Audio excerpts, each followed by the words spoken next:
অবশেষে সবাইকে অবাক করে দিয়ে দ্বিতীয়বারের জন্য প্রেসিডেন্ট হওয়ার লড়াই থেকে নিজেকে সরিয়ে নিয়েছেন যুক্তরাষ্ট্রের বর্তমান প্রেসিডেন্ট জো বাইডেন। শুধু তাই নয়, কেন তিনি এবার প্রার্থী হচ্ছেন না তার কারণও জানালেন তিনি। তার মতে নতুন প্রজন্মের হাতে দায়িত্ব তুলে দিতেই এমন সিদ্ধান্ত নিয়েছেন তিনি। বুধবার দেশবাসীর উদ্দেশ্যে এক ভাষণে বাইডেন তার এই ইচ্ছার কথা জানান। সেই সাথে আমেরিকাকে ঐক্যবদ্ধ করতে এটাই সেরা উপায় বলেও দাবি করেন মার্কিন যুক্তরাষ্ট্রের এই প্রধান।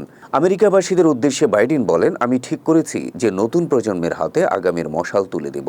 এটাই যুক্তরাষ্ট্রকে ঐক্যবদ্ধ করার সেরা উপায়। তবে বিশ্লেষকরা বলছেন, নতুন প্রজন্মের হাতে দায়িত্ব তুলে দিতে নয়, বয়স এবং শারীরিক সক্ষমতা নিয়ে প্রশ্ন ওঠায় বাইডেন আসছে নভেম্বরে নির্বাচনে অংশ নিচ্ছেন না।